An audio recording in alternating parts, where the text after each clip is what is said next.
ഓസ്ട്രേലിയക്കെതിരെ 281 റൺസടിച്ചു വന്ന VVS ലക്ഷ്മണനോട് വീരേന്ദർ സേവാഗ് പറഞ്ഞ ഡയലോഗിനെ കുറിച്ച് അദ്ദേഹം തന്റെ 281 ആൻഡ് ബിയോണ്ട് എന്ന പുസ്തകത്തിൽ പറയുന്നുണ്ട്. സേവാഗ് പറഞ്ഞു, കുറച്ചുകൂടി വേഗത്തിൽ കളിച്ചിരുന്നെങ്കിൽ നിങ്ങൾക്ക് 300 അടിക്കാമായിരുന്നു.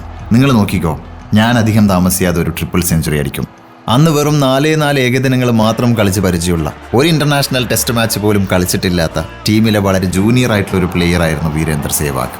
അതുകൊണ്ട് തന്നെ വീരു പറഞ്ഞ ആ കാര്യത്തെ VVS ലക്ഷ്മൺ അങ്ങ് ചിരിച്ചു തള്ളി. 3 വർഷങ്ങൾ കടന്നുപോയി. പാകിസ്ഥാനെതിരെ അവരുടെ നാട്ടിൽ വെച്ച് നടക്കുന്ന ഒരു ടെസ്റ്റ് സീരീസ്. വീരു ബാറ്റ് ചെയ്യുന്ന കണ്ടപ്പോൾ പലപ്പോഴും കാണികൾ ഇത് ടെസ്റ്റ് സീരീസ് തന്നെയാണോ എന്ന് സംശയിച്ചു. ഒരു T20 മാച്ചിൽ എന്ന പോലെ സ്കോർ അതിവേഗം ഉയർന്നു. അങ്ങനെ വീരേന്ദർ സേവാഗിന്റെ സ്കോർ 190-ലെത്തിയപ്പോൾ എതിർ ക്രീസിലുണ്ടായിരുന്ന സച്ചിൻ ടെണ്ടുൽക്കർ ഒരു ഉപദേശവുമായിട്ട് വീരുവിൻ്റെ അടുത്തേക്ക് വന്നു. ഇനി അങ്ങോട്ട് നീ ശ്രദ്ധിക്കണം, കാരണം ഡബിൾ സെഞ്ചുറിയോട് അടുക്കുകയാണ്. ആരോട് പറയാൻ, ആര് കേൾക്കാൻ? വീരേന്ദർ സേവാഗിന് ഒരു മാറ്റവും ഇല്ല. സ്കോർ വീണ്ടും അടിച്ച് പറന്നുകൊണ്ടേയിരിക്കുകയാണ്. അങ്ങനെ 200-ഉം കടന്ന് 250-ഉം കടന്ന് 300-ലേക്ക് അടുക്കുമ്പോൾ തൻ്റെ പ്രിയപ്പെട്ട ഗുരുനാഥനായ സച്ചിൻ ടെണ്ടുൽക്കർ വീണ്ടും ഒരു ഉപദേശവുമായിട്ട് വീരുവിൻ്റെ അടുത്തേക്ക് വന്നു.